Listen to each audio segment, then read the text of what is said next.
Good day. Welcome.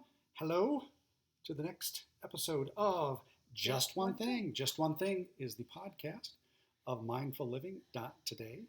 And you can also join us on Facebook at Mindful Couple. And we would be very happy if you would join our wonderful Facebook community, supportive Facebook community, Facebook groups, Mindful Living Today with Lisa and Brad. That's our whole stuff. That's our whole stuff. Today we are going to talk about competition and competitiveness. And I think I'm going to call this the good, the bad, and the ugly of competition.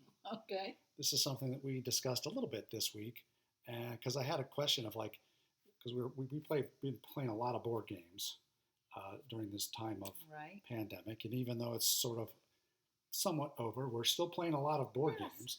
And I've noticed that sometimes when I get competitive, I get kind of nasty, upset, and cranky, and all that kind of thing. So my thought was, is competition ever a good thing?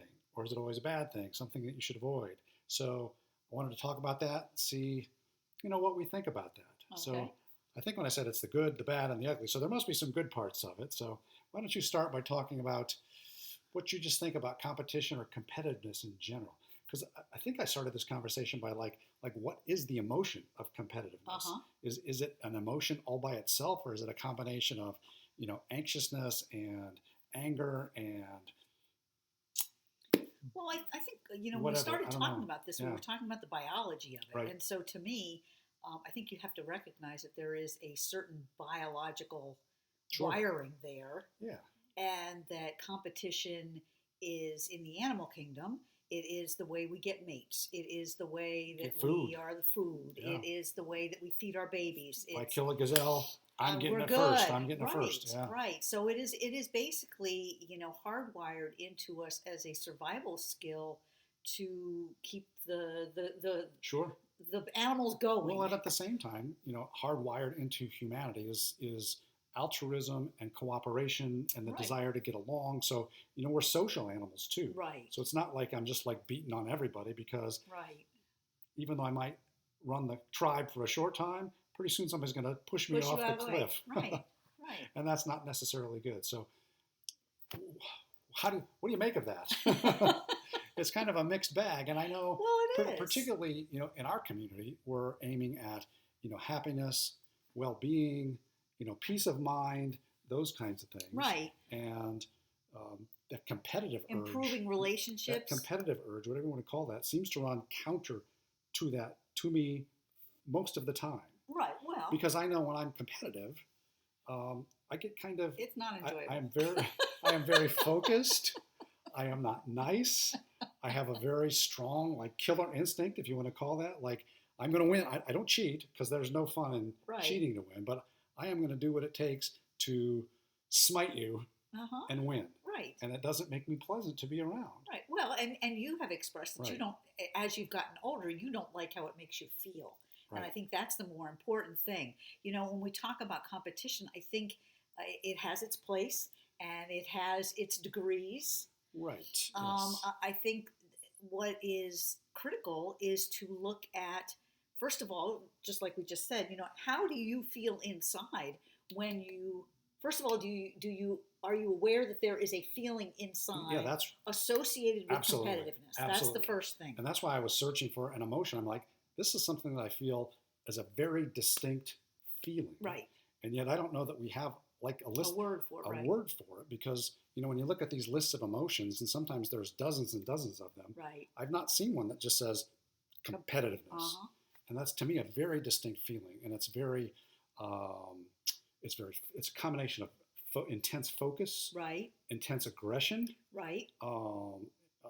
and it's almost a flow state. Like I am outside of myself. I know when you are competitive, like nothing else exists but you and whatever your goal is. Yeah. And I don't think everybody gets that way, but I very much witness that in you when you are very focused.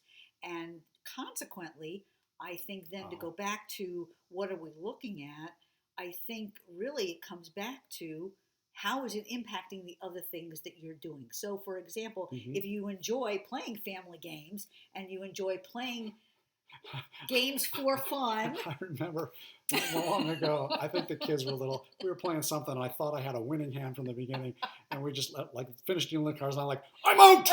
I win! The kids were like 6 and 8 or something. You dominated. It's like Kramer you definitely dominating the kids. And I feel it's there. I feel bad about it. I don't feel good when I'm like that. And I think. Can I check you right there? You may. Because the fact that you're feeling something, you shouldn't feel bad about that. Okay. You and don't you agree? I mean, like, you can't feel bad that you feel something. You can only feel bad with the response. And I think you have been awesome at checking in with that. I think that was the last time you behaved that way that I can think of. Well, I don't like, because when I talked about it before, there's certainly a significant amount of focus and aggression in what I call that competitiveness. Mm-hmm. And to unleash that on our young children made me feel awful.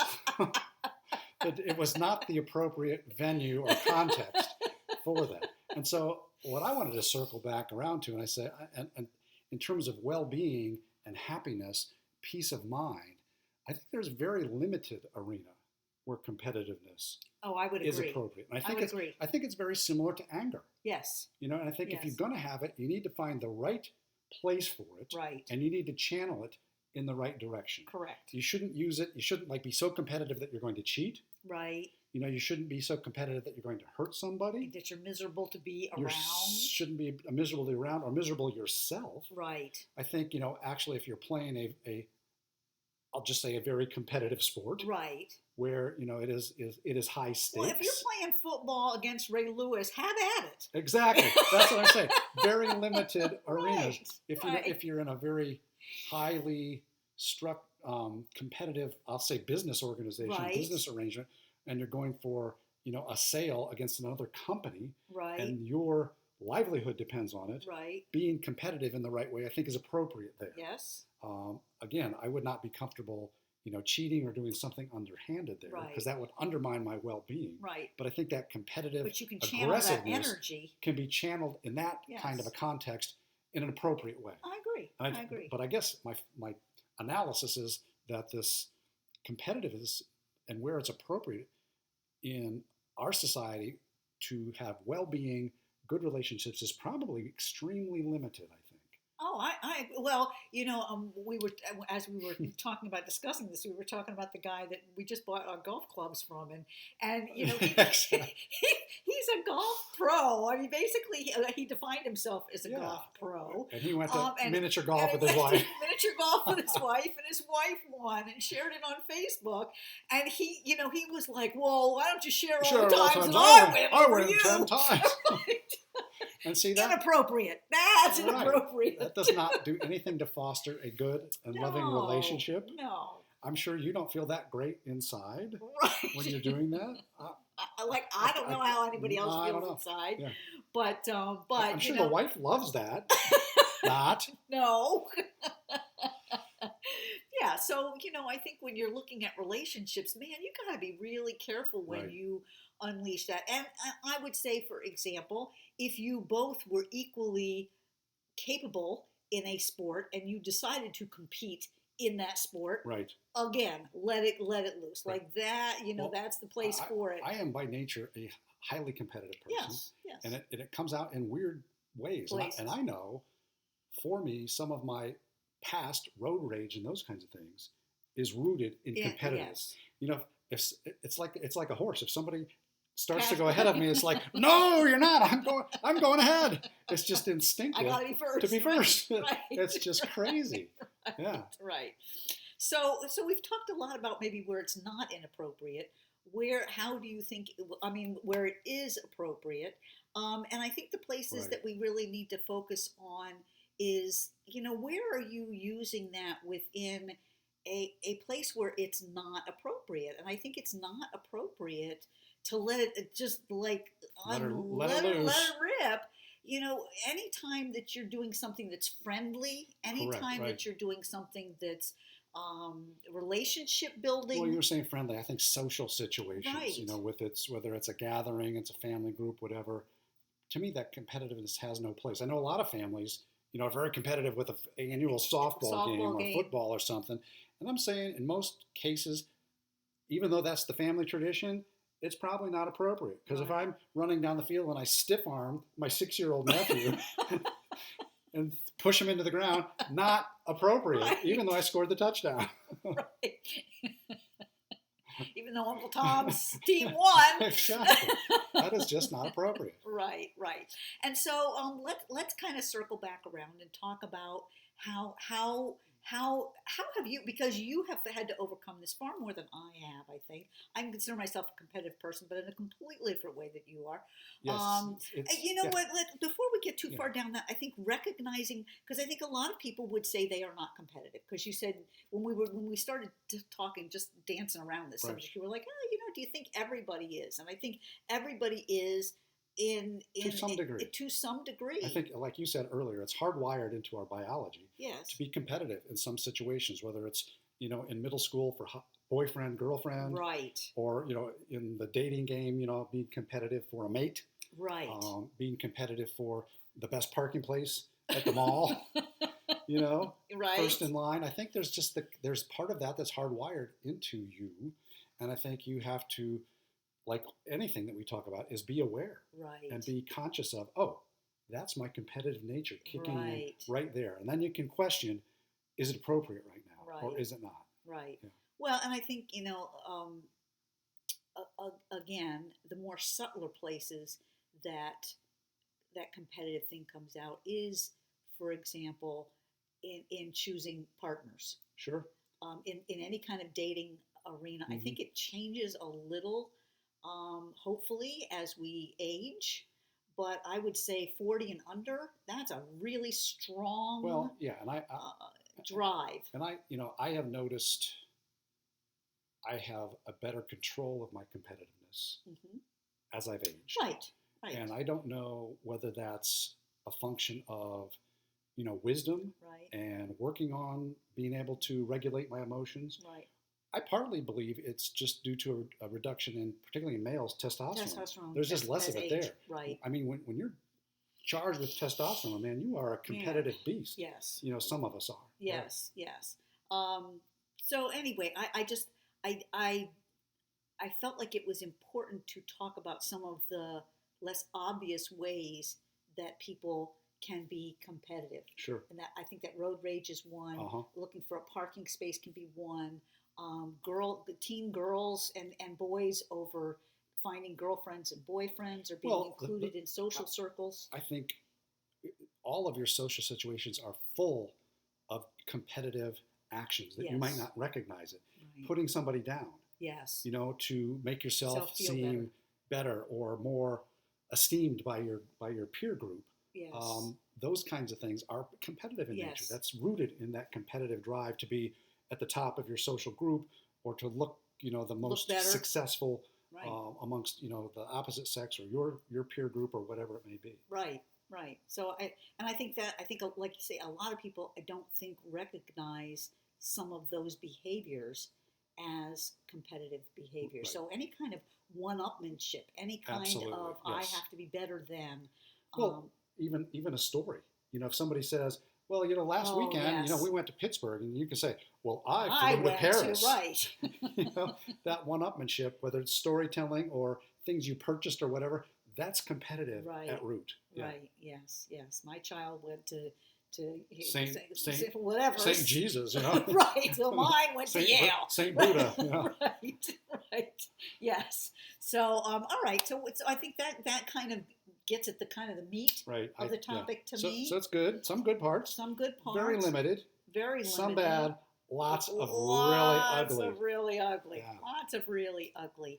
And so what like I say, you have had to navigate this far more than I have, especially I think within terms of our relationship and stuff that we're doing. So where do you think it starts, other than we already mentioned, you got to recognize, is this like whatever this is that I'm feeling, this anger, this aggression, this one-upmanship, first of all, identifying that is competitive.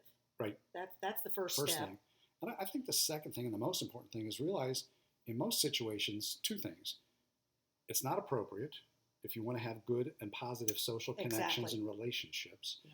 And number two, it's very often not appropriate if you want to feel calm inside and have well-being, because part of that aggressiveness and that competitive urge is a feeling of agitation. Mm-hmm. You know, you're agitated. You're like, oh, you know, it's a bear down kind of a feeling, and you cannot be happy or feel calm or content if that is the primary drive that you're feeling. You know, it's interesting, and you just doing that thing, it makes me think a lot about how frequently men don't understand that energy can be frightening to women, scary. To smaller children, to anybody smaller, less, you know, especially small, physically smaller.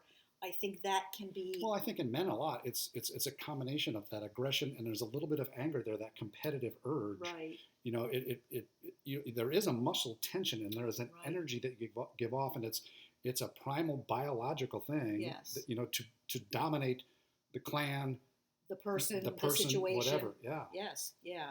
And so recognizing that, okay, I might be okay with the fact that I'm competitive and I'm just going to let it loose, but again, big consequences. It could be huge consequences to your children, to your mates, to your spouse, to the whatever. So, you know, recognizing that you may end up thinking I win in the end, but did you really win?